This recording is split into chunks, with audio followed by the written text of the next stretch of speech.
It's just information, y'all. No advice, just something to think about. What's going on, y'all? First and foremost, say hi to baby girl back there. Don't be rude. She's in here too. I forgive you. I still haven't named her. If you guys have some names that you think would be good for her, I'm usually pretty good at like a sorting hat or giving these clever names, but it's just not coming to me right now. Lily. Lily? What we think about Lily? Let me know what you guys think about Lily. Yeah, I kind of like that. Lily. Lily. Lily. We're keeping it. Or Godzilla. I wanted to talk to you guys about this concept of forgive and forget. But on the forgiveness aspect, how many times has it felt like you had to forgive for other people and in the process you were forgetting your own experiences or own feelings? We are in a very forgive culture, but it's not true forgiveness. A lot of times it sounds like your forgiveness comes with you foregoing redemption, repair, rest, recovery, recognition of the actual transgression. And people are forced into forgiveness and forced to sit with this emptiness or imbalance of what actually has taken place. And then you start to exist in this perpetual void emotionally, right? We're told to get over things, right? You have to forgive in order to heal. And a lot of times it sounds like you have to accept or reconcile with this person in order for you to be deemed as a good individual. It stops being about the transgression, it stops being about the accountability, and now it becomes how you are responding or reacting to something you probably didn't ask for. How often has it felt like if I didn't forgive this person, they were going to be mad at me? And that doesn't really make sense, right? Because it's like you're expecting me to forgive you, which means that you are sorry for what you have done and you are looking to take care of this relationship or take a step away. It shouldn't feel like you haven't forgiven me in the way that I want you to. I'm mad at you. Whenever somebody tries to force forgiveness on you or force you to be forgetful, that is us experiencing a certain level of one, manipulation, but also aggression to say, hey, I don't like the sensitivity of this experience and I don't really care about the sensitivity of how you were impacted, but get over it because I need to move past this. You know, a person says sorry. I remember growing up, it was this, my baby brother at the time, he was a baby, and I'll never forget, my mom was trying to get him to say sorry. And she's like, say sorry. And finally he was like, sorry.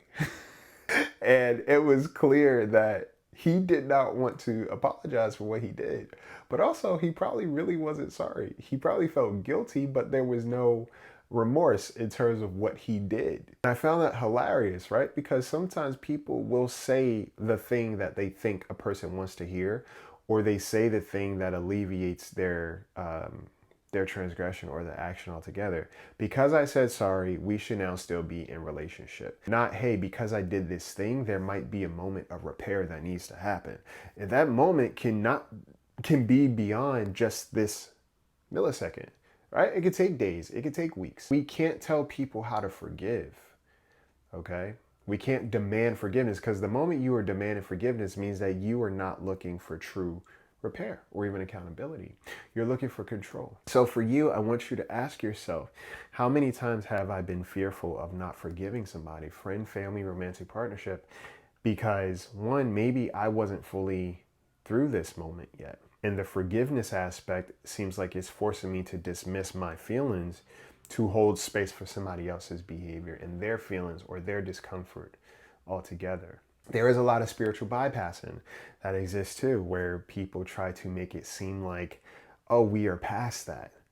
But you don't get to offend someone and then also tell them how long they get to grieve for that. And it's up to the other individual, right? How long they want to sit and dwell in that. We can't do that. All we can do is be in control of, hey, am I really remorseful for how I did this thing? And am I willing to change my behavior moving forward? What does that actually look like?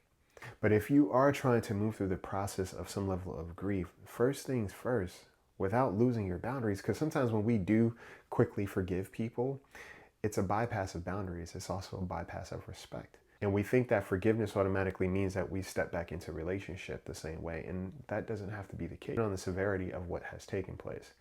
Okay. Relationships as an adult are choice. And people may say, oh yeah, well, what about family? Again, relationships as an adult are choice.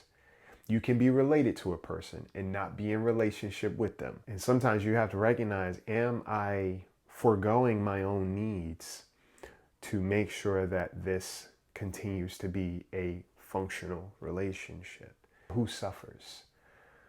Okay. If a person is comfortable disrespecting you and then uncomfortable sitting with the dysfunction that that has caused, then maybe so much is not about the relationship, it's about the access. And this doesn't mean that when we hurt people, you know, when we do certain things, even if we didn't realize or intend to, that we don't feel bad. Like, yeah, maybe a part of you is a little defensive. Well, I didn't mean it, you know? But is it more about how you feel, or is it about the impact of what transpired? Because when we really care about people, it's like, hey, look, I'm sorry. I didn't mean that. I didn't even recognize it. I'll be cognizant moving forward. And maybe, what do you need from me? And yes, there are some people out there who will, you know, hold it over somebody's head and be very vengeful, very manipulative, right? Now I'm going to control you with my refusal to forgive you. And that's not healthy either. This is why it's beautiful to just be discerning, also be intentional and be self-aware, because not everybody's going to handle the same information the same way. And the goalposts will always be moved if the goal is to not have a healthy relationship. That's how you get past that. So before you get into the, well, what if this person is using forgiveness to control me? Okay, you recognize that. Adjust the relationship. What if I'm not ready to forgive? Okay, is my identity rooted in this person's apology, or is my identity rooted in something else? Sometimes we think if I forgive a person, that means I am accepting what they did.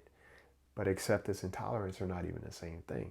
I can accept that this moment has happened. I can accept that time is passing. I can accept that the sun is outside, right?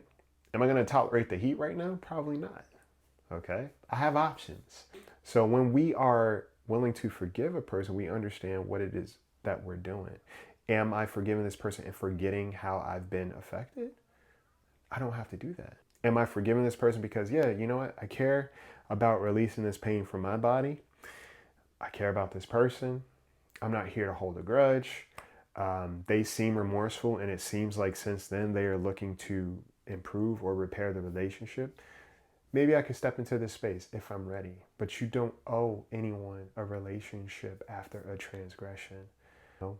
And people may demand that you give people other chances, but hey, this is your life, this is your feelings, this is your relationship. They are not stepping in for you or subbing their feelings, their emotions, their life experience for you, then they don't really have a say in terms of what you should be done with, what you should be over, and how you should feel moving forward, because everybody's sensitive. Even the person that's upset that you haven't forgiven them yet, clearly that's why they're responding that way, because there's a certain level of sensitivity they have to how you are perceiving them, how they are being impacted by their consequences. Forgiveness does not mean to forget. Forgiveness also doesn't mean to force it upon somebody. Forgiveness does not mean to forego what you may need in that experience. And sometimes it's important to recognize that maybe an apology won't fix things. You get to weaponize it, right? If this person hasn't apologized, so I'm still angry. Who is that affecting? Because if a person doesn't really care enough to apologize, they're going on about their life and they're probably avoiding you intentionally. You can forgive people and still have boundaries. You can take your time processing what you need to. Acknowledge yourself. Acknowledge the hurt. Sometimes when we don't do that, we really stay stuck. Allow yourself to grieve first or through the process. And stop worrying about maybe, oh, people are going to think I'm bitter, I'm not over it, etc. Sometimes you got to say, who cares? These are my feelings. I know what I'm moving through. I know what I'm working through. But people who care about you care about how, or consider how their actions and impact will make you feel. That's just something to think about, okay? If you're working through forgiveness, or you know somebody who would benefit from this video in terms of forgiveness, send it to them, okay? You don't have to take anything that I said, but just make sure you take a breath. And again, at the end of the day, it's just information. Take care.